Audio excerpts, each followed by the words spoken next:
வணக்கம். ப்ரொபசர் அகாடமியின் சார்பாக உங்களை அன்புடன் வரவேற்கிறோம். இன்றைக்கு டே 26. ஓகேங்களா? இன்னும் 4 நாட்கள் தான் உள்ளது. ஏன்னா உங்களுடைய திறமைகளை வெளிப்படுத்தக்கூடிய இடம் இன்னும் 4 நாள் தான் இருக்கு. எல்லாருமே ஓரளவுக்கு 95% மேல படிச்சிருப்பீங்க. ஜஸ்ட் ஒரு 5% ரிவிஷன்ல தான் மெயினா நீங்க ஃபோக்கஸ் பண்ணணும். ஓகேங்களா? சரி. இன்றைய தமிழ் வகுப்புல நம்ம என்னென்ன பார்க்க போறோம்னு பாத்தீங்கன்னா, யூனிட் 7ல இருக்கக்கூடிய டி.கே. சிதம்பரனார் வட்டத்தொட்டி அமைத்தவன் சொல்லுவாங்க இல்லையா? வட்டத்தொட்டி அமைத்து இலக்கிய வழி வகுப்புகள் நடத்தியவர். ஓகேங்களா? அடுத்து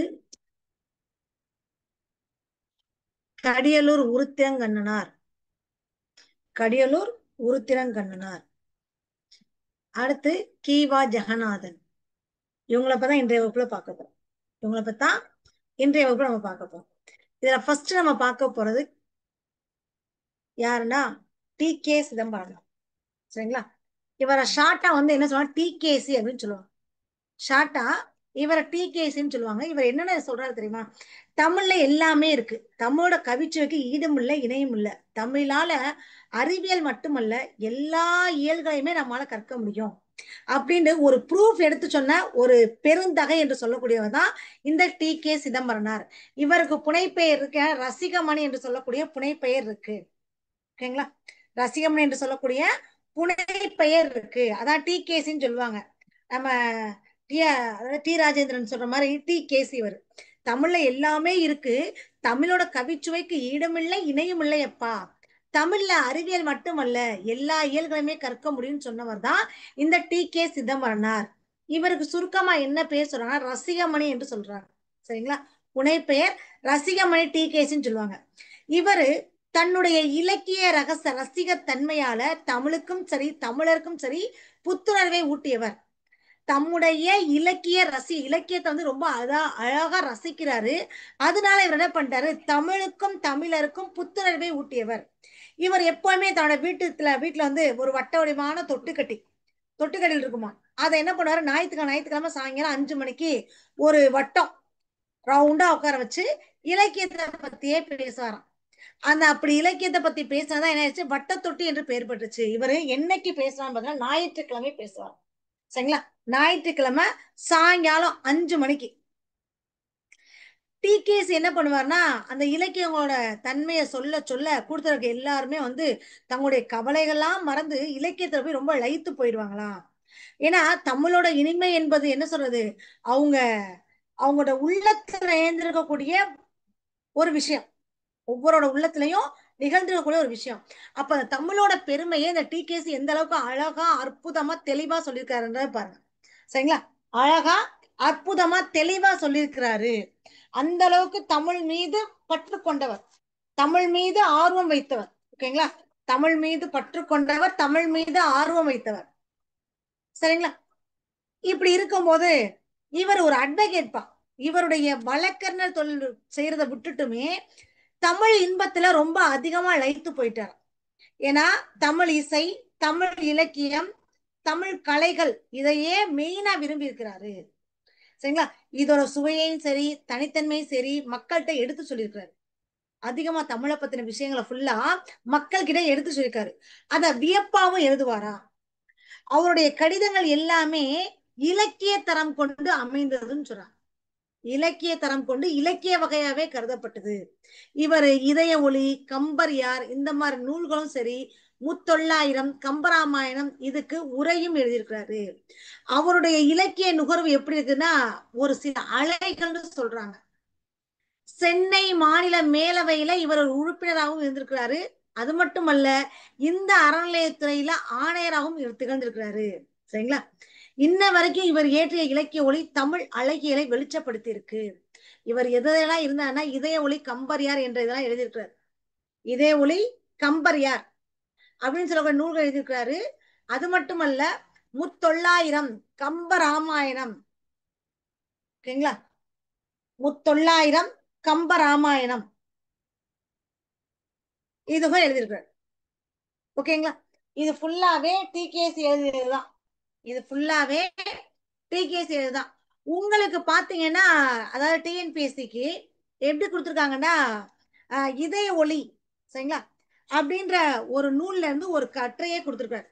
ஒரு கட்டுரை 7ஆம் வகுப்பு மாணவர்களுக்காக கொடுத்திருக்காரு. நமக்கு வந்து சிலபஸ் இருக்கு இல்லையா, 10ஆம் வகுப்பு தரம் தானே.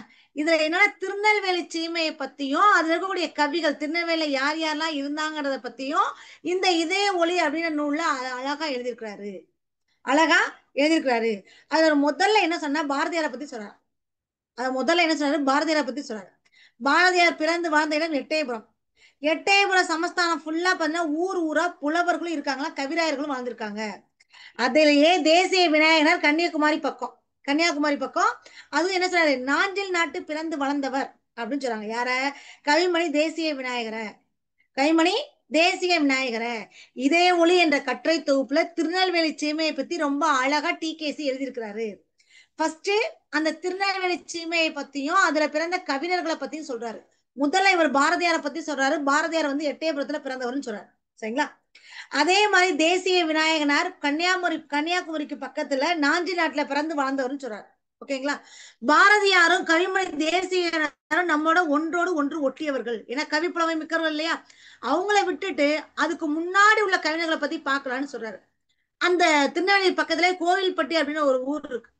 அந்த கோயில்பட்டிக்கு பக்கத்துல எட்டயபுரம் இருக்கு இல்லையா, அங்க 200 வருஷத்துக்கு முன்னாடி வாழ்ந்தவர் தான் கடிகை முத்து புலவர். சரிங்களா? கடிகை முத்து புலவர். அவரு வெங்கடேஸ்வர எட்டப்ப ராஜாவை பற்றி ஏகப்பட்ட பாடல்கள் எழுதியிருக்கிறாராம். இத சொன்னவர் டிகேசி. பாரதியாரை பத்தியும் கைமணி தேசியாரை பத்தியும் சொல்றாரு. ஆனா அவங்க எல்லாரும் நம்ம மனசுல நிக்கக்கூடியவங்க 200 வருஷத்துக்கு முன்னாடி பிறந்த கடிகை முத்து புலவர்.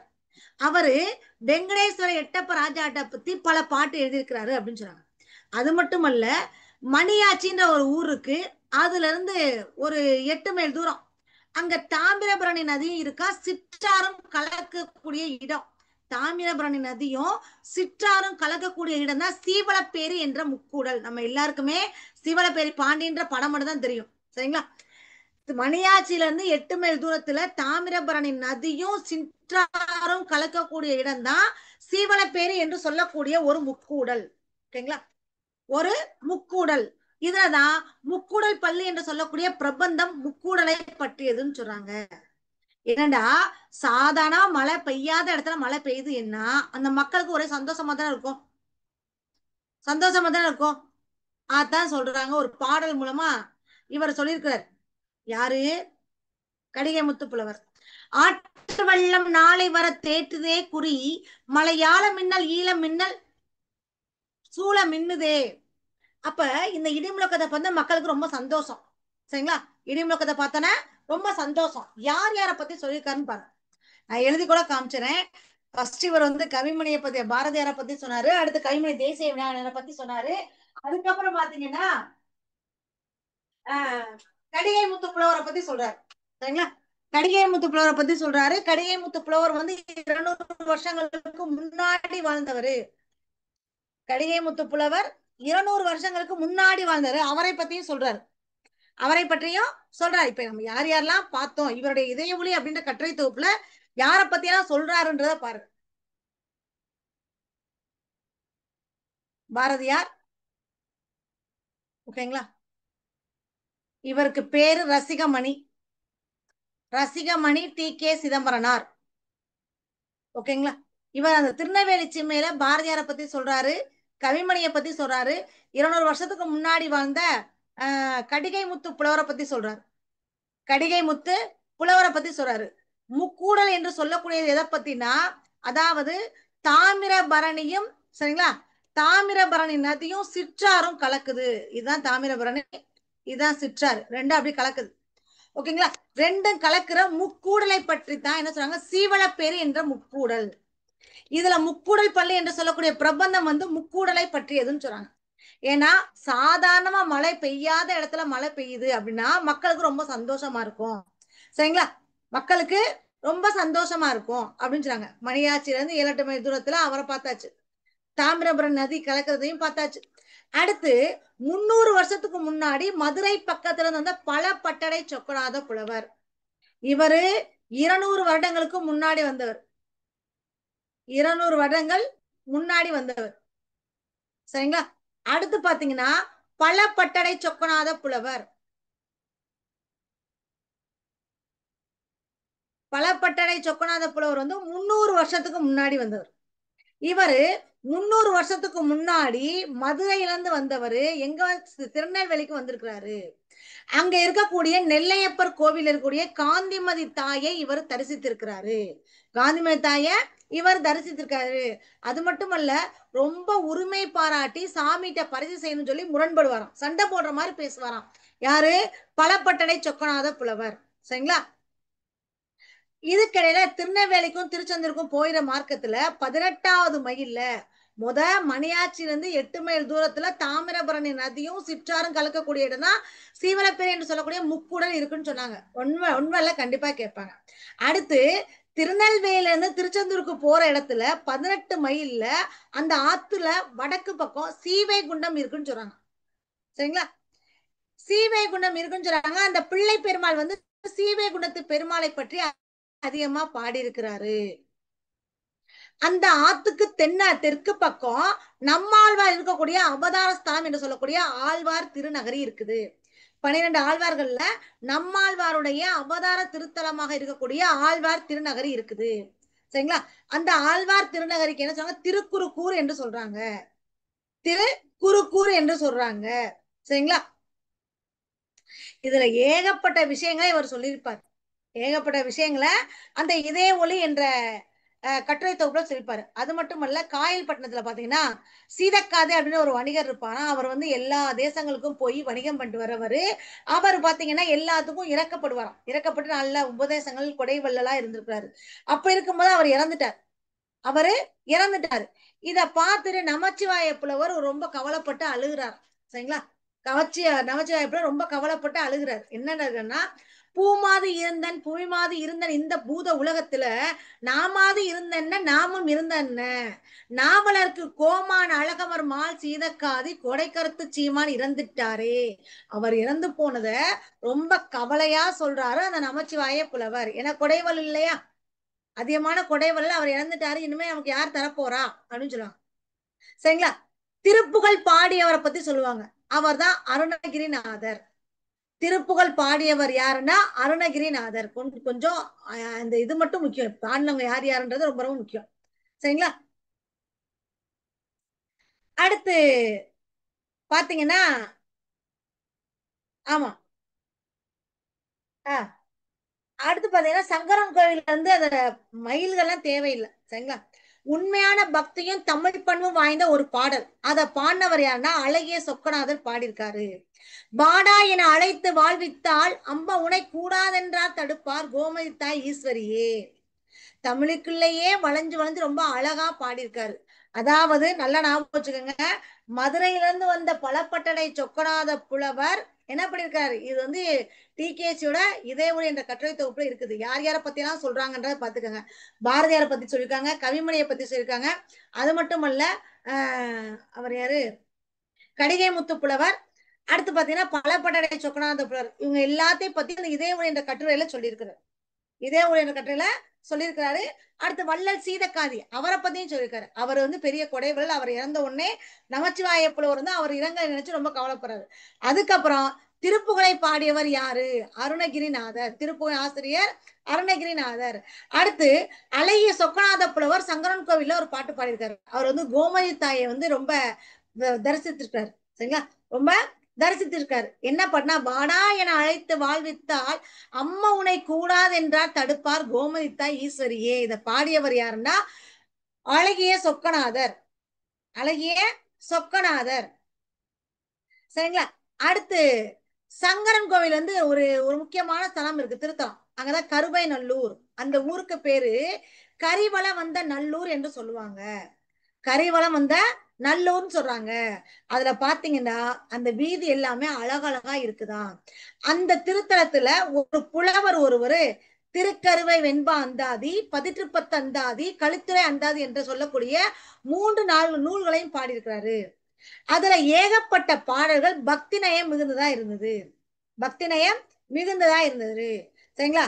அது மட்டுமல்ல, 1300 வருஷத்துக்கு முன்னாடி திருஞான சம்பந்தர் அங்க வந்திருக்கிறார். சரிங்களா? குற்றாலத்துக்கு வந்திருக்காரு. அவரும் ஒரு குற்றால குறஞ்சி ஒரு பாட்டு பாடியிருக்காரு. சரிங்களா? மாணிக்க வாசகரும் ஒரு பாடல் பாடியிருக்காரு. மாணிக்க வாசகரும் ஒரு பாடல் பாடுறீங்க. என்ன கேள்வி கேட்பாங்க தெரியுமா? அதாவது திருப்புகழின் ஆசிரியர் யார்? திருப்புகழின் ஆசிரியர் யாருன்னு கேட்பாங்க கண்டிப்பா. திருப்புகழின் ஆசிரியர் என்று சொல்லக்கூடியவங்க அருணகிரிநாதர். திருப்புகழின் ஆசிரியர் அருணகிரிநாதர். அது மட்டுமல்ல, ஒரு பாடல் வரியா கொடுப்பாங்க. உற்றாரை யான் வேண்டேன், ஊர் வேண்டேன், பேர் வேண்டேன். உற்றாரை யான் வேண்டேன், ஊர் வேண்டேன். இந்த பாடல் யார் எழுதுனாங்கன்னு பாத்தீங்கன்னா மாணிக்க வாசகர் பாடியிருப்பாரு. இந்த பாடலின் ஆசிரியர் யாரு? மாணிக்க வாசகர். மாணிக்க வாசகர் பாடியிருப்பாரு. சரிங்களா? ஏன்னா இது எல்லாத்துலயும் மிக முக்கியமானது குற்றால குறவஞ்சின்னு சொல்லுவாங்க. அந்த குற்றால குறவஞ்சில தமிழ் பண்பும் கவி பண்பும் இருந்துச்சுன்னு சொல்றாங்க. சரிங்களா? அந்த மாதிரி நல்லா ஞாபகம் வச்சுக்கோங்க. திருக்குறளாஜப கவிராயர் இங்க வர்றாரு. சரிங்களா? ஒரு திருவிழாஜப கவிராயர் வந்து சொல்றாரு, அவரும் ஒரு பாட்டு பாடுறாரு. என்ன ஒரு குறி சொல்ற குறத்தி இருக்கா இல்லையா, அந்த பொண்ணு குற்றால மலையோட பெருமையை பத்தி ரொம்ப அழகா சொல்றா.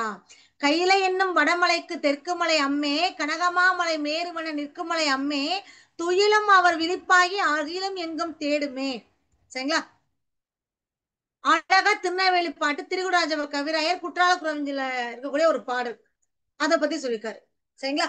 இதுதான் டிகேசி சொன்ன இதய ஒளி என்ற கட்டுரையிடக்கூடிய முக்கியமான குறிப்புகள். யார் யாரெல்லாம் பத்தி பார்த்தோம்னு பாத்தீங்கன்னா, ஃபர்ஸ்ட் பாரதியார் மற்றும் கவிமணி. அடுத்து பாத்தீங்கன்னா கடிகை முத்து புலவர். அடுத்து பழப்பட்டடை சொக்கநாத புலவர். அடுத்து வள்ளல் சீதக்க இறந்ததை பத்தி நமச்சிவாய புலவர் ரொம்ப கவலைப்பட்டிருப்பாரு. திருப்புகழின் ஆசிரியர் அருணகிரிநாதர். அடுத்து மாணிக்க வாசகர் பாடிய ஒரு பாடல் என்னன்னா, உற்றாரை யான் வேண்டேன், ஊர் வேண்டேன், பேர் வேண்டேன் சொல்லக்கூடிய மாணிக்க வாசகர் பாடல்கள். ஓகேங்களா? அடுத்து திருக்குற்றால குறவஞ்சியை பத்தி குற்றால குறவஞ்சி பாடல் திருக்குறளாஜப கவிராயர் எழுதியது. அது என்னன்னா, கையிலை எனும் வடமலைக்கு தெற்குமலை அம்மை என்று சொல்லக்கூடிய பாடல் வரிகள் அந்த குற்றால அருவியை பத்தி ரொம்ப திறமையா எளிமையா சொல்லியிருப்பாங்க.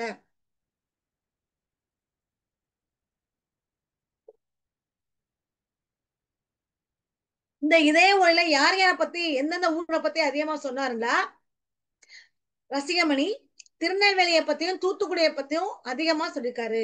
ஏன்னா இந்த இதய ஒளி கட்டுரை வந்து எப்ப எழுதப்பட்ட 70 வருஷத்துக்கு முன்னாடி எழுதப்பட்டது. அப்ப அந்த கால நடையில எழுதியிருப்பாங்க. 7 மைல் 8 மைல் இதெல்லாம் இருக்கு இல்லையா, அந்த கால நடையில எழுதியிருப்பாங்க. இவரு ஒரு வழக்கறிஞர். ஓகேங்களா? தமிழ் எழுத்தாளராகவும் திறனாய்வாகவும் புகழ் பெற்றவர்னு சொல்லுவாங்க. இவர் என்ன நூல்கள் எழுதியிருக்காருன்னா,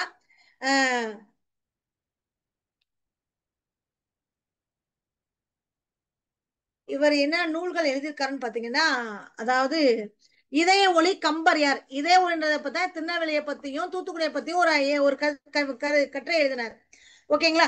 அதே மாதிரி இவருக்கு சிறப்பு பெயர்கள் நிறைய இருக்கு. இவருக்கு சிறப்பு பெயர்கள் நிறைய இருக்கு. அது என்னன்னா, கடித இலக்கியத்தின் முன்னோடி. இவர் ஒரு வழக்கறிஞர். இவர் ஒரு வழக்கறிஞர். ஓகேங்களா? கடித இலக்கியத்தின் முன்னோடி யாரு? இந்த டி.கே. சிதம்பரனார். இவருக்கு என்ன புனைப்பெயர் இருக்கு? ரசிகமணி என்ற புனைப்பெயர் இருக்கு. அடுத்து தமிழிசை காவலர். தமிழிசை காவலர். ஓகேங்களா? அடுத்து வளர்த்தமிழ் ஆர்வலர். வளர்த்தமிழ் ஆர்வலர்.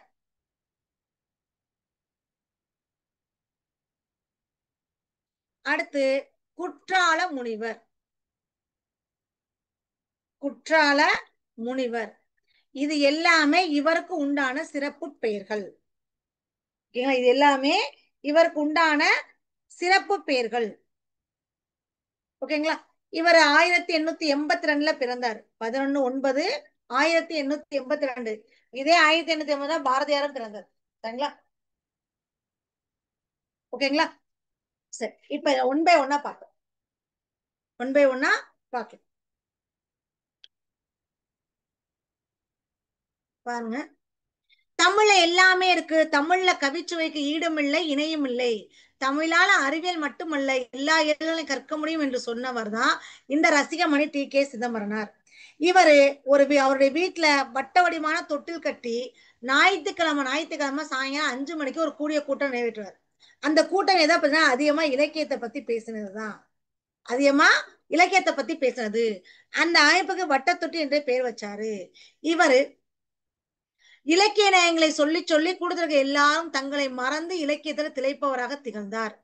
வழக்கறிஞராக தொழில் புரிவதை விட தமிழ் இன்பத்தில் திளைப்பதையே டி.கே.சி விரும்பினாரு. அவருடைய கடிதங்கள் எல்லாமே இலக்கிய தரம் கொண்டு புதிய இலக்கிய வகையாகவே கருதப்பட்டன. அதனாலதான் இவருக்கு ஏகப்பட்ட சிறப்பு பெயர்கள் இருக்கு. அந்த சிறப்பு பெயர்கள் இன்னொரு முறை கூட சொல்றேன், நல்லா ஞாபகம் வச்சுக்கோங்க.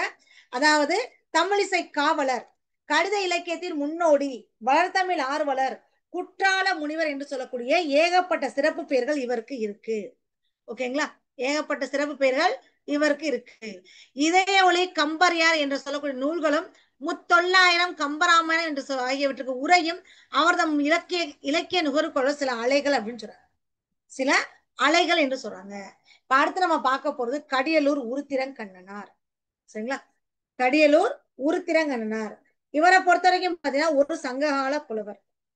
இவர் பத்துப்பான் நூல் இருக்கக்கூடிய பெரும் பானாற்று படை, பத்துப்பான் இருக்கக்கூடிய பெரும் பானாற்று படை மற்றும் பட்டினப்பாலை என்ற நூல்களை இயற்றியவர் யாரு? இந்த கடியலூர் உருத்திரங்கண்ணனார். சரிங்களா? பத்துப்பாட்டு நூல் இருக்கக்கூடிய பெரும் பானாற்று படை மற்றும் பட்டினப்பாலை இந்த 2 நூல்களை இயற்றியவர் யாருன்னா நம்முடைய கடியலூர் உருத்திரங்கண்ணனார் தான்ப்பா. கடியலூர் உருத்திரங்கண்ணனார் தான். நம்ம ஏற்கனவே என்ன சொல்றது, பெருமானாற்று படையை பத்தி நான் சொல்லியிருக்கிறேன். பத்துப்பாட்டு நூல்கள்ல பெரும் மாநாட்டு படையை பத்தி நான் சொல்லியிருக்கேன். இதுல எத்தனை பாடல் இருக்குன்னா 500 அடிகள் இருக்கு பெருமாநாட்டு படை. சரிங்களா? அந்த பாடி ஆசிரியர் சொல்லும் போது அந்த நூலை பத்தியுமே நான் சொல்லிடுறேன்.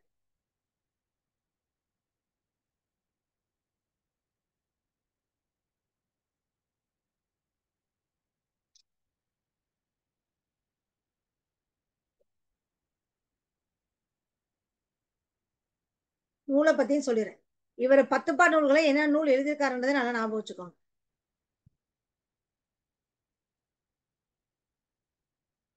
ஓகேங்களா? பெரும் மாநாட்டு படை, பெரும் மாநாட்டு படை. அடுத்து பட்டினப்பாலை.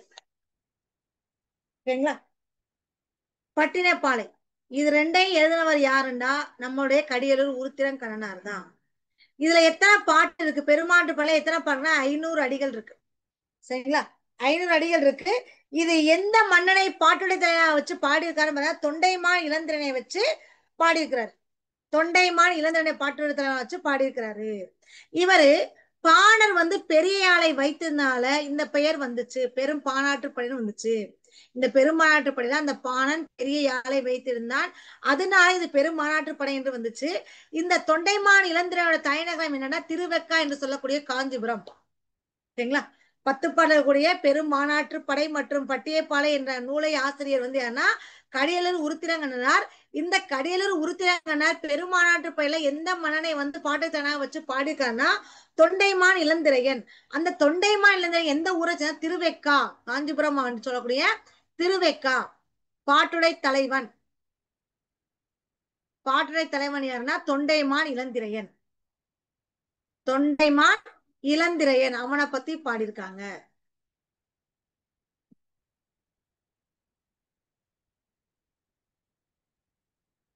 ஓகேங்களா?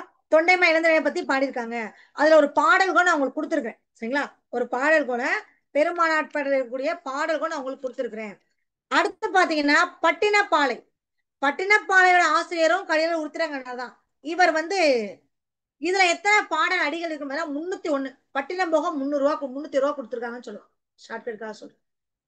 பட்டினம் போக 301 அடிகள். ஓகேங்களா? இதுல 500 அடிகள். அடுத்து பட்டினம் என்று சொல்லக்கூடிய இதுல யாரை குறிக்குதுன்னா காவிரி பூம்பட்டினத்தை குறிக்குது. காவிரி பூம்பட்டினத்தை குறிக்குது. அது மட்டுமல்ல, புகார் நகரத்தில் நடைபெற்ற வணிகத்தை பற்றி கூறக்கூடிய நூல் தான் இந்த பட்டினப்பாலை. பட்டினப்பாலை பாடியதற்காக உருத்திரங்கண்ணனார் பெற்ற பரிசு என்றால், சரிங்களா, உருத்திரங்கண்ணனார் பெற்ற பரிசை பற்றி எந்த நூல் குறிப்பிடுதுன்னா கலிங்கத்து பரணி குறிப்பிடுது. சரிங்களா? கலிங்கத்து பரணி கூறுகிறது. ஏன்னா பட்டினப்பாலை பாடியதால இவருக்கு பரிசு கிடைச்சிருக்கு. இவர் பரிசு வாங்கினாருன்ற ஒரு விஷயத்த எந்த நூல் விளக்குதுன்னா கலிங்கத்து பரணி விளக்குதுன்னு சொல்றாங்க. ஓகேங்களா?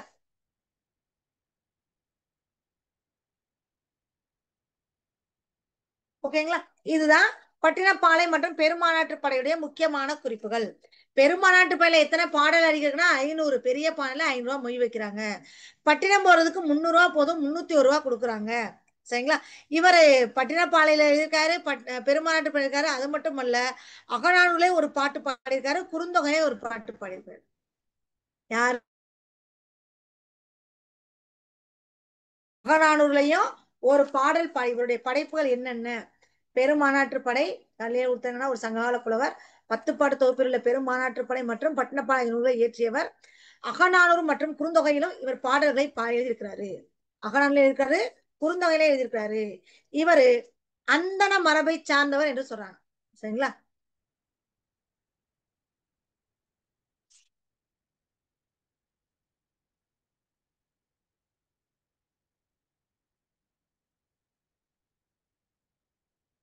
சரிங்களா? இவர் இனி அகநானூறு பாடல்.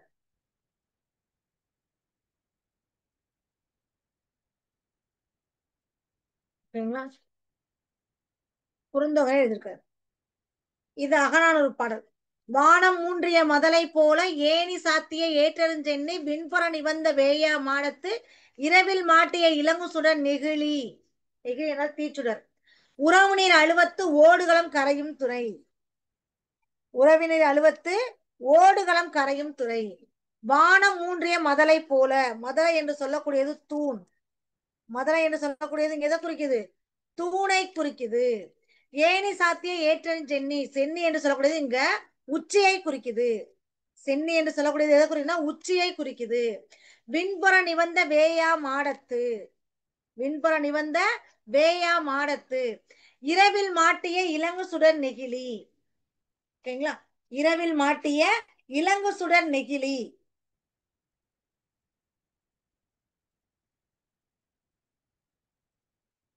உறவினீர் அழுவத்து ஓடுகளம் கரையும் துறை. ஓடுகளம் கரையும் துறை. ஓகேங்களா? இந்த பாடலுடைய விளக்கம் என்னன்னு பாத்தீங்கன்னா வேயா மாடம் என்று சொல்லக்கூடியது சாந்தினால் பூசப்பட்டது. சாந்தினால் பூசப்பட்டது. இது ஒரு பெரும் மாநாட்டு படை நூல் தான்ப்பா. சரிங்களா? என்ன சொல்றாங்க? வானம் ஊன்றிய மதலை போல. அதாவது மதலை என்று சொல்லக்கூடியது தூணு. மதலை என்று சொல்லக்கூடியது இது ஒரு தூணு. சென்னி என்றால் உச்சி. சென்னி என்றால் உச்சி. ஓகேங்களா? வேயா மாடம் என்று சொல்லக்கூடியது சாந்து பூசப்பட்ட மாடம். சாந்தினால் பூசப்பட்ட மாடம். சாந்தினால் பூசப்பட்ட மாடம். இதுல நெகிழி என்று சொல்லக்கூடியது தீச்சுடர். தீச்சுடர் அல்லது தீப்பொறி. இந்த நெகிழி வந்து பிளாஸ்டிக்க குறிக்கும்பா. இந்த நெகிழி பிளாஸ்டிக்க குறிக்கும். நல்லா ஞாபகம் வச்சுக்கோங்க. ஓகேங்களா? இரவில் மாட்டே இளமை உறவனில் அழுவத்து. அழுவம் என்று சொல்லக்கூடியது கடலை குறிக்குது. அழுவம் என்று சொல்லக்கூடியது கடலை குறிக்குது. ஓடுகளம் கரையும். கரையும் என்றால் அழைக்கும். கரையும் என்றால் அழைக்கும். களம் என்றால் கப்பல் பா. களம் என்றால் கப்பல். என்ன சொல்றாங்க? இந்த கலங்கரை விளக்கமாகப்பட்டது வானம் கீழே விழுந்து விடாமல் தாங்கி கொண்டிருக்கக்கூடிய தூண் போல தோற்றம் அளிக்குது. தூண் மாதிரி தோற்றம் அளிக்குது.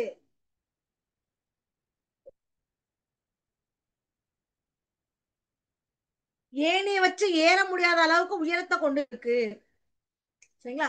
இது சாந்து பூசப்பட்ட விண்ணை முட்டக்கூடிய அளவுல மாடத்தை உடையதாக இருக்கு. அந்த மாடத்துல நைட்ல ஏத்த விளக்கு கடல்ல துறைமுகம் அறியாமல் கலங்கும் மரக்கலைகளை போல தன்னுடைய துறைமுகத்தை நோக்கி அழைக்குது. துறைமுகத்தை நோக்கி அழைக்குது. சரிங்களா? புரிஞ்சிச்சுங்களா? இதுதான் இந்த பெருமாநாட்டு படக்கூடிய பாட்டுடை தலைமுறை, அதாவது பாடல் வரிகள். பாடல் வரிகள்.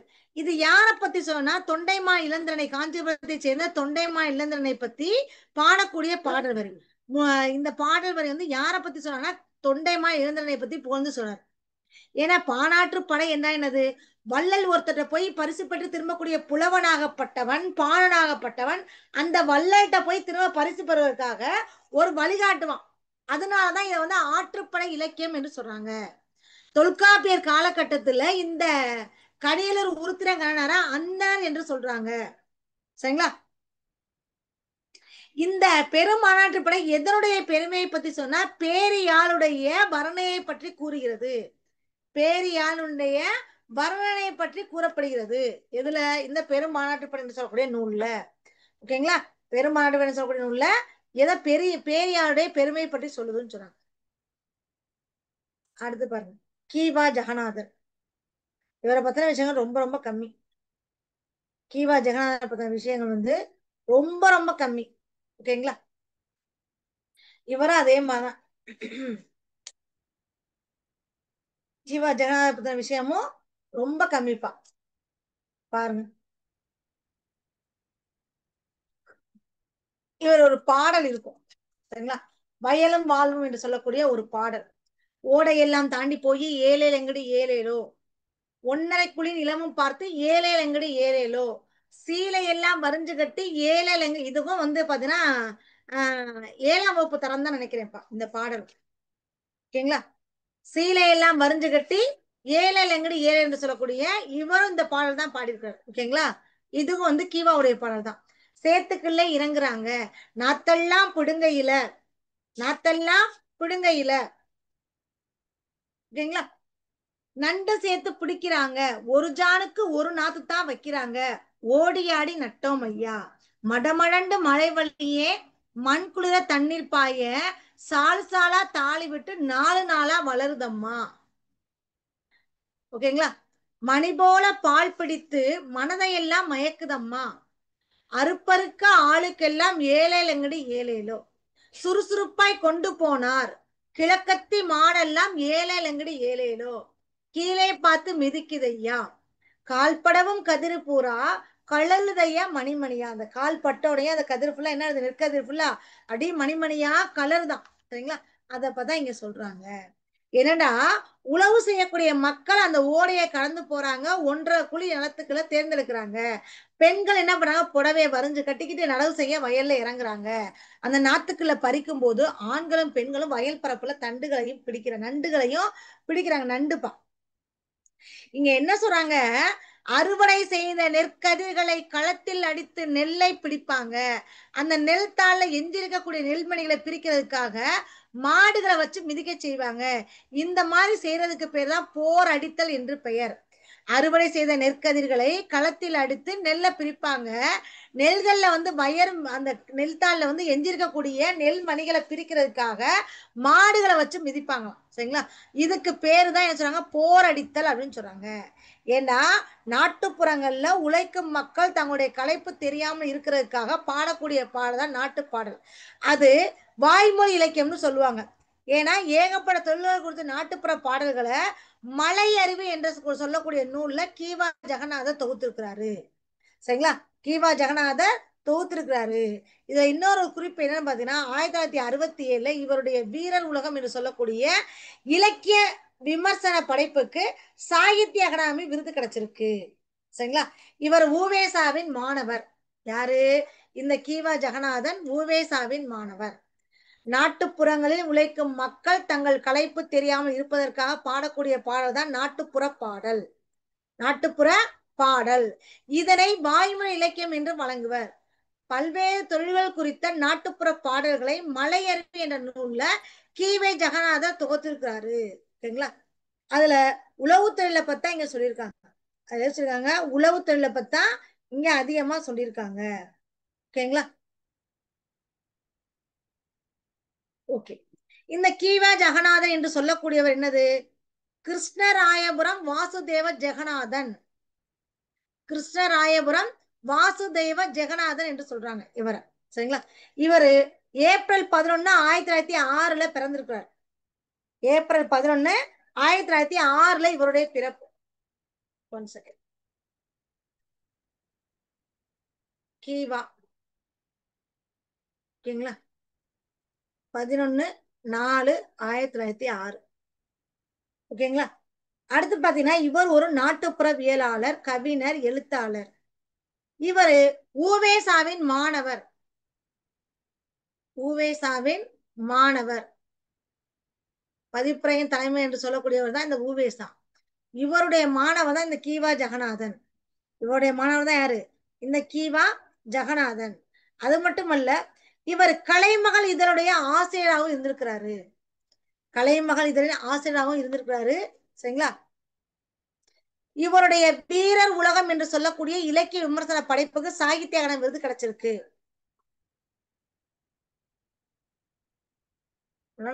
முக்கியமான பாயிண்ட்ஸ் 3 தான்.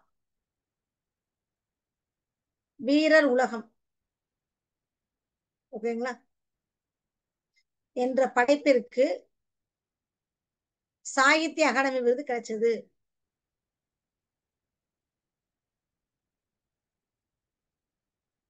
சாகித்ய அகாடமி விருது கிடைத்தது. ஓகேங்களா? இவர் யாருடைய மாணவனா? ஊவேசாவின் மாணவர். ஊவேசாவின் மாணவர் கீவா. ஓகேங்களா? கீவா ஜெகநாதன் ஊவேசாவின் மாணவர். அது மட்டுமல்ல, கம்பன் கழகம் என்று சொல்லக்கூடியது இவர் நினைவாகவே அந்த கீவா ஜெகநாதன் பரிசை நிரம்பி அதாவது வழங்கி வருதுன்னு சொல்றாங்க. இவருடைய பரிசை இவர் நினைவாகவே எழுதி வருது. இவர் ஏகப்பட்ட கதைகள் எழுதியிருக்கிறார். சொல்லவே முடியாத அளவுக்கு கிட்டத்தட்ட ஒரு 100 கிட்ட எழுதியிருக்காரு. 100 135 கிட்ட எழுதியிருக்காரு. இதுல இவர் கடைசியா வீரர் உலகம் அது மட்டும் தான் சாகித்ய அகாடமி விருது வாங்கியிருக்குது. சாகித்ய அகாடமி விருது வாங்கியிருக்குது. அடுத்து நம்ம பார்க்க போது திருக்குறள். அருள் நிலைமை என்று சொல்லக்கூடிய அதிகாரத்துல பார்க்க போறோம். சரிங்களா? அருள் என்னது? பக்தி தான்ப்பா. அருள்னா என்னது? பக்தி. பக்தி மிகுமைதான். பக்தி உடைமை. பாருங்க, அருட்செல்வம் செல்வத்துள் செல்வம் பொருள் செல்வம் பூரியார் கண்ணும் உள. சரிங்களா? அதாவது பக்தி நிறைந்த செல்வம் தான் செல்வத்துள் எல்லாத்திலையும் சிறந்த செல்வமாக கருதப்படுகிறது. பொருட்செல்வம் என்று சொல்லக்கூடியது பூரியார் கண்ணும் உள. பொருட்செல்வம் வந்து சிறந்த செல்வமாக கருதப்படாது. பொருட்செல்வம் சிறந்த செல்வமாக கருதப்படாது. அருட்செல்வம் அருளாகிய செல்வம். சரிங்களா? அருளாகிய செல்வம். அருட்செல்வம் செல்வத்துள் செல்வம் பொருட்செல்வம் பூரியார் கண்ணும் உள. ஓகேங்களா? அதான் சொல்றாங்க, பொருள்களாகிய செல்வங்கள் இழிந்த வட்டத்தை இருக்குது, அருளாகிய செல்வம் தான் நிறைந்த செல்வமாக இருக்குதுன்னு சொல்றாங்க. ஓகேங்களா? அதாவது பொருள் செல்வத்தை விட கருணை, இரக்கம், அன்பு போன்ற பண்புகளை உள்ளடக்கியதுதான் அருட்செல்வம். இது ஒரு உள்ளத்துல இருந்துச்சுன்னா அவங்க உயர்ந்த குணமாக இருப்பாங்க. செல்வத்துள் செல்வம், எத்தனை செல்வங்கள் இருந்தாலும் சரிங்களா, அதுல சிறந்த செல்வம் என்று பார்க்கக்கூடியது அருட்செல்வம் மட்டுமே, பக்தி மயமானது. பொருட்செல்வம் பூரியார் கண்ணும் உள. அதாவது பொருளால் வரக்கூடிய செல்வம் எப்படி இருக்குது? சாதாரண மனிதர்கள்ட்ட இருக்குது, இழிந்தவன்ட்ட இருக்குது. ஆனா அருட்செல்வம் என்று சொல்லக்கூடியது நல்ல மனிதர்களிடையே நல்ல உள்ளம் படைத்தவர்களிடம் மட்டுமே இருக்கும்.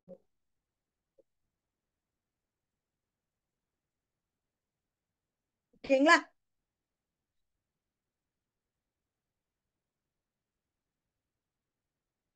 ஓகே, அடுத்து பாருங்க. நல்லாற்றா நாடி அருளாள்க பல்லாட்டான் தேரினும் அக்தே துணை. தேரினும் என்று சொல்லக்கூடியது ஆராய்தல். சரிங்களா? தேரினும் என்று சொல்லக்கூடியது இங்க ஆராய்தல், ஆராய்ந்து பார்க்க வேண்டும். ஆராய்ந்து பார்க்க வேண்டும்.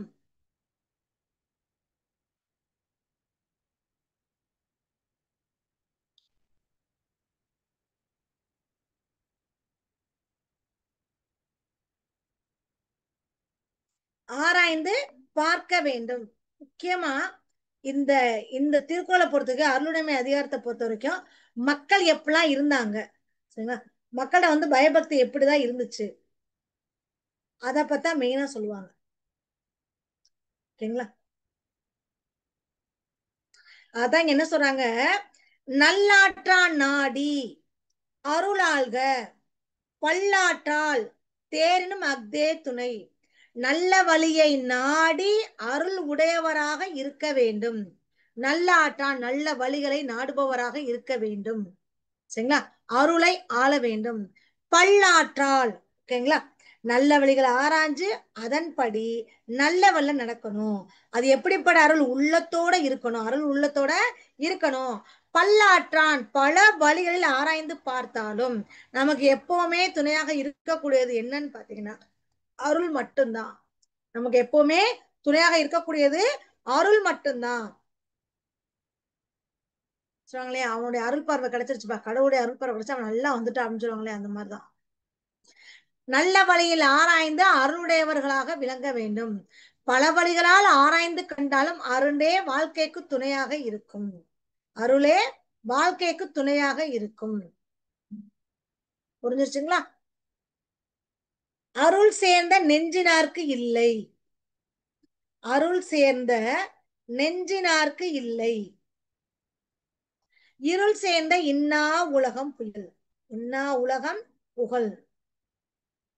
அருள் சேர்ந்த, அருள் எந்த உள்ளத்துல இருக்கோ, சரியா, இல்லை, அவங்களுக்கு துன்பம் என்று சொல்லக்கூடியது வராது. இன்னா என்றால் துன்பம். இன்னா என எதை குறிக்குது? துன்பத்தை குறிக்குது. அதான் சொல்றாங்க, அருள் சேர்ந்த உள்ளம் உள்ளவருக்கு கிடையாது. இருள் சேர்ந்த இல்லா உலகம் புகழ். இருள் சேர்ந்த இன்னா உலகம் புகழ். புரிஞ்சிருச்சுங்களா? இதுதான் இது. இதான் என்ன சொல்றாங்க, அருள் சேர்ந்த நெஞ்சினார்க்கு இல்லை. இருள் சேர்ந்த இன்னா உலகம் புகழ். என்ன சொல்றாங்க, அருள் நிறைந்த மனுஷனுக்கு இருள் சூழ்ந்த துன்பம் என்று சொல்லக்கூடிய கஷ்டம் வராது. கஷ்டம் வராது. இரக்கமும் கருணையும் நிறைந்த மனிதர்களுக்கு இல்லை இருள் சேர்ந்த நெஞ்சினார்க்கு உள்ளத்தில் இல்லை. என்ன சொல்றாங்க, இருள் சூழ்ந்து துன்பம் நிறைந்த உலகம் என்று சொல்லக்கூடிய, சரிங்களா, உலகம் என்று சொல்லக்கூடிய ஒரு கடினமானது அவங்களுக்கு இருக்காது. ஏன்னா அவன் வந்து கருணை உள்ளம் கொண்டவனாக இருக்கிறான். கருணை உள்ளம் கொண்டவனாக அவன் இருக்கிறான். அதனால அவனுக்கு எந்த துன்பமுமே வராது என்று சொல்றாங்க. அவனுக்கு எந்த துன்பமுமே வராது. அறியாமையாகிய இருள் பொருந்திய துன்ப உலகில் இருந்து வாழும் வாழ்க்கை அருள் பொருந்திய நெஞ்சம் உடையவருக்கு இல்ல. பக்தி வாய்ந்தவர்களுக்கு கிடையாது. கஷ்டம்னா என்னன்னே வராது. மேம் நீங்க மாத்தி சொல்றீங்க மேம். இப்ப நல்ல பக்தி மயமோட இருக்கவங்க தான் மேம் ஏகப்பட்ட கஷ்டங்கள் வருது. உண்மைதான். ஆனா கடவுள் வந்து என்னைக்குமே கைவிட மாட்டாரு. கடவுள் வந்து என்னைக்குமே கைவிட மாட்டாரு. மண்ணுயிர் ஓம்பிய அருளாழ்வார்க்கு இல்லென்ப தன்னுயிர் அஞ்சும் வினை. மண்ணுயிர் ஓம்பி அருளாழ்வார்க்கு இல்லென்ப தன்னுயிர் அஞ்சும் வினை. என்ன சொல்றாங்க, நிலைப்பட்ட உயிரை ஓம்பி அருளை ஆள்பவனுக்கு தன்னுயிரஞ்ச வரும் வினை வருவதில்லை என்று சொல்லுவாங்க. அவனுக்கு எந்த ஒரு துன்பமுமே வராது. என்ன சொல்றாங்க, எல்லா உயிர்களிடத்தும் இரக்கம் கொண்டு அவற்றை காத்திருப்பவனுக்கு சான்றோர்கள் தம்முடைய உயிரை பற்றி கவலை அடைய மாட்டாங்க. அப்படிப்பட்ட சான்றோர் என்ன பண்ணாங்க, தன்னுடைய உயிரை பற்றி கவலைப்பட மாட்டாங்க. நிலைத்து வரும் உயிர்களை காத்து அவற்றின் மீது அருள் புரிவனுக்குத்தான் உயிரை பற்றிய பயம் வராது. எல்லா உயிர்களிடத்தும் கருணையை கொண்டு அவற்றை காத்திடுவதை கடமையாக கொண்ட சான்றோர்கள் தமது உயிரை பற்றி கவலை அடைய மாட்டார்கள். சரிங்களா? அள்ளல் அருள்வார்க்கு இல்லை வழி வழங்கும் மல்லல் மா நாளங்கரி. மல்லல் மா, சரிங்களா, மாஞாலம் உரிச்சொடர். பெரிய உலகத்துல, பெரிய உலகத்துல மாஞாலம்னா என்னது, அகன்ற உலகத்துல. அதான் என்ன சொல்றாங்க, அள்ளல் அருள்வார்க்கு இல்லை, அருள் ஆழ்வார்க்கு இல்லை, வழி வழங்கும் காற்று வழங்கக்கூடிய மல்லல்மா ஞானங்கரி. மல்லல்மா ஞானம் கரி. என்ன சொல்றாங்க, அருள் இல்லாதவர்களுக்கு அந்த அந்த இது இல்ல, காற்று வழங்கக்கூடிய துன்பமும் இல்லை அப்படின்னு சொல்றாங்க. ஏன்னா அருள் உடையவர்களுக்கு இந்த உலகத்துல துன்பம் வராது. சரிங்களா? ஓகேங்களா? இதற்கு காற்று உறையும் உலவும் வளமிக்க இந்த பேருலகமே சான்று. அருளுடையவர்களுக்கு துன்பமே உண்டாகாது. காற்று இயங்குகின்ற அந்த வளர்ப்புத்தினுடைய பெரிய ஞாலத்துல ஞாலம் என பெரிய ஞாலம் ஞாலம் என்று சொல்லக்கூடியது உரிச்சொற்றடர். ஓகேங்களா? வாழ்கின்ற மக்கள் தான் அதற்கு சான்றாக இருப்பாங்க. அருள் உடையவர்களாக வாழ்கின்றவர்களுக்கு துன்பம் இல்லை. வழி என்று சொல்லக்கூடியது காற்று. காற்று வழங்குகின்ற வளம் பெரிய உலகத்தில் மல்லனா வலிமை. சரிங்களா? வலிமை. ஞாலம்னா பெரிய உலகம். பெரிய உலகம். இன்னும் இந்த ஞாலம் இலக்கண குறிப்பு வந்து பாத்தீங்கன்னா உரி சொற்றொடர். உரி சொற்றொடர். ஓகே, அடுத்து பாருங்க. பொருள் நீங்கி பொச்சாந்தார் என்பர் அருள் நீங்கி அல்லவை செய்தொழுகுவார். பொருள் நீங்கி பொச்சாந்தார் என்பர் அருள் நீங்கி அல்லவை செய்து ஒழுகுவார். என்ன சொல்றாங்க இந்த குறள்ல? எல்லாம் ஞாபகம் வச்சுக்கோங்க. பொச்சாந்தார் என்று சொல்லக்கூடிய தீய வழிகளில் நடக்கக்கூடியவர்கள். சரிங்களா? அருள் நீங்கி அல்லவை செய்து ஒழுகுவார். சரிங்களா? தீய வழியில நடக்கக்கூடியவங்க. தீய வழியில நடக்கக்கூடியவங்க என்ன சொன்னாங்க? அருள் அற்றவர்களாய், அருள் அந்த பயபக்தியே இல்லாதவங்க தீமைகளை செய்து வாழ்வாங்க. பொருள் அற்றவர்களாகவும் இருப்பாங்க, கடமை மறந்தவர்களாகவும் இருப்பாங்க. அல்லவை துன்பத்தை செய்து ஒழுகுவார். துன்பத்தோட வாழ்றாங்க. அருள் பக்தி இல்லாம தீமைகள் செய்து வாழ்பவங்களை பொருளையும் இழந்து தன்னுடைய துன்பத்தையும் அடைந்தாங்கன்றது தான் அறிஞர் கூறுறாங்க. பாருங்க, அருள் அற்றவர்களாய் தீமைகளை செய்து வாழ்பவர்கள் எப்படி இருக்காங்க? பொருள் அற்றவர்களாகவும் கடமை மறந்தவர்களாகவும் இருப்பாங்க. ஓகேங்களா? அருள் இல்லாருக்கு அவ்வுலகம் இல்லை, பொருள் இல்லாருக்கு இவ்வுலகம் இல்லாகி அங்கு. அருள் இல்லாதவர்களுக்கு அந்த உலகம் இல்லை, வானுலகம் என்பது இல்லை. அதே மாதிரி இந்த பூ உலகத்துல பொருள் இல்லாதவங்களுக்கு மதிப்பு இல்லை. பொருள் இல்லாதவங்களுக்கு மதிப்பு இல்லை. ஏன்னா வசதி வாய்ப்பு இருந்தா மட்டும்தான் மதிப்பு இருக்கும். அதான் என்ன சொன்னாங்க? பொருள் இல்லாதவனுக்கு பொருள் இல்லாதவனுக்கு இந்த பூ உலக வாழ்க்கையில இன்பம் இருக்காது. அது மாதிரி அருள் இல்லாதவனுக்கு மேல் உலக வாழ்க்கையில இன்பம் இருக்காது. அருள் இல்லாதவனுக்கு அந்த உலகத்துல எந்த ஒரு சந்தோஷமும் கிடைக்காது. பொருள் இல்லாதவனுக்கு இந்த உலகத்துல எந்த ஒரு சந்தோஷமும் கிடைக்காது. ஏன்னா செல்வம் இல்லாதவர்களை இந்த உலகத்துல சிறந்த வாழ்க்கை அமையாது. செல்வம் இல்லாதவங்களுக்கு இந்த உலகத்துல சிறந்த வாழ்க்கை என்பது அமையாது.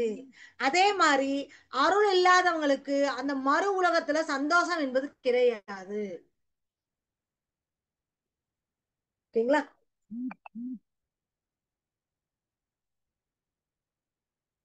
ஓகே, அடுத்து பாருங்க. பொருளற்றார் பூப்ப ஒரு கால் அருளற்றார் அற்றார் மற்றாதல் அரிது. பொருள் அற்றார் பொருள் இல்லாதவங்க பூப்பர். பூப்பனா உயர்ந்துருவாங்க. பூப்பனா என்னது? உயர்வு. உயர்வு. ஒரு காலத்துல அருளற்றார் அருள் இல்லாதவர்கள் அற்றார் மற்றார் ஆதல் அரிது. என்ன சொல்றாங்க? பொருள் இல்லாதவங்க ஒரு காலத்துல பலம் பெற்று விளங்குவாங்க, சிறப்பா இருப்பாங்க. ஆனா அருள் இல்லாதவங்க வாழ்க்கையில பயமற்றவங்களாகவே இருப்பாங்க. அவங்க எந்த காலத்திலுமே சிறந்து விளங்க முடியாது. எந்த காலத்திலுமே சிறந்து விளங்க முடியாது. சுருக்கமா சொல்ல போனா பொருள் இல்லாதவங்க அதை போய் தேடி தேடி சம்பாரிச்சு ஓரளவுக்கு வாழ்க்கையில முன்னுக்கு வந்துருவாங்க. ஆனா பயபக்தி இல்லாதவங்க என்ன பண்ண முடியும்? அவங்க அதை மீண்டும் பெறவே முடியாது. பொருள் இல்லாதவர் ஒரு காலத்தில் பலம் பெற்று விளங்குவர். அருள் இல்லாதவர் வாழ்க்கையின் பயம் அற்றவரே. அவர் ஒரு காலத்திலும் சிறந்து விளங்குவது கிடையாது. அவர் ஒரு காலத்திலும் சிறந்து விளங்குவது கிடையாது. தெருளாதான் மெய்ப்பொருள் கண்டற்றால் தேரின் அருளாதான் செய்யும் அறம். தெருளாதான் மெய்ப்பொருள் கண்டற்றால் தேரின் அருளாதான் செய்யும் அறம். என்ன சொல்றாங்க?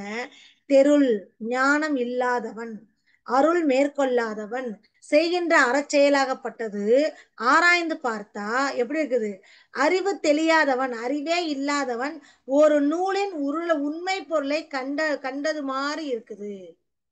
அருள் மேற்கொள்ளாதவன் செய்கின்ற அறச்செயலை ஆராய்ந்து பார்த்தால் அது அறிவு இல்லாதவன் ஒரு நூலோட உண்மை பொருளை கண்டது மாதிரி தெரியுது. ஒரு நூலின் உண்மை பொருளை கண்டது மாதிரி தெரியுது. ஓகேங்களா? என்ன சொல்றாங்க?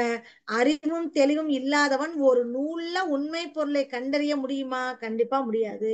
அதே மாதிரிதான் அருள் இல்லாதவன் செய்யும் அறச்செயலும் இருக்கும். அதே மாதிரி எப்படி இருக்குது? அருள் இல்லாதவன் செய்யக்கூடிய அறச்செயலும் இருக்கும். வலியார் முன் தன்னை நினைக்கத்தான் தன்னின் வெளியார் மேல் செல்லும் இடத்து. வலியார் முன் தன்னை நினைக்க தான் தன்னின் வெளியார் மேல் செல்லும் இடத்து. எனக்கு கீழே ஒருத்தவங்க வேலை பார்க்கறாங்க. சரி, நான் அவங்களை போட்டு கசக்கி புழிஞ்சு எடுக்கிறேன். நான் ஒருத்தர் கீழே வேலை பார்க்கறேன், அவங்க என்ன கஷ்டப்படுத்துவாங்கல்ல, அவங்க என்ன கஷ்டப்படுத்துவாங்கல்ல. அதான் சொல்றாங்க, நீ ஒருத்தர் கஷ்டப்படுறதுக்கு முன்னாடி உனக்கு மேல உள்ள சுப்பிரன் எந்த அளவுக்கு கஷ்டப்படுறா யோசிச்சு பாரு.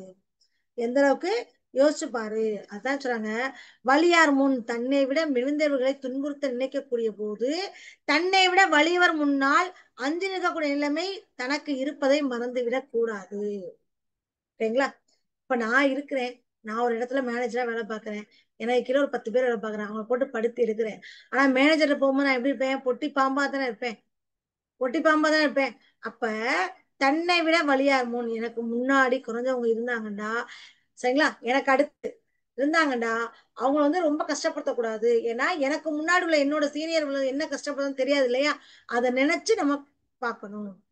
அருள் இல்லாதவன் தன்னை விட எளிய மனிதரை துன்புறுத்த செல்லும் போது தன்னை விட பலசாலி துன்புறுத்த வந்தால் அவருக்கு முன் தான் அஞ்சு நிற்கக்கூடியதை எண்ணி பார்க்க வேண்டும். எண்ணி பார்க்க வேண்டும். புரிஞ்சுச்சுங்களா? அருளுடைமையை பொறுத்த வரைக்கும் பயபக்தியை பத்தி முக்கியமா சொல்றாங்க. பயபக்தியை பத்தி முக்கியமா சொல்றாங்க. இதுதான் இதுல மெயினே. பயபக்தி தான் ரொம்ப ரொம்ப முக்கியமானது. நம்ம இன்றைக்கு ஆசிரியர் தலைப்புகளை யார் யாரை பத்தி பார்த்தோம்? யார் யாரை பத்தி பார்த்தோம்? கீவா ஜெகநாதனை பத்தி பார்த்திருக்கோம். சரிங்களா? கீவா ஜெகநாதன் அவரை பத்தி பார்த்திருக்கோம். அடுத்து ரசிகமணி வட்டத்தொட்டி என்று சொல்லக்கூடிய ரசிகமணி டி கே சிதம்பரநாதரை பத்தி பார்த்தோம். ஓகேங்களா? T K Chidambaranathar. ஓகேங்களா? புரிஞ்சிருச்சுங்களா? ஓகே, மீண்டும் நாளை வகுப்புல சந்திப்போம். இன்னைக்கு நான் டெஸ்ட் பேஞ்ச் லிங்க் நீங்க டெஸ்ட் அட்டன் பண்ணிருங்க. ஓகேங்களா?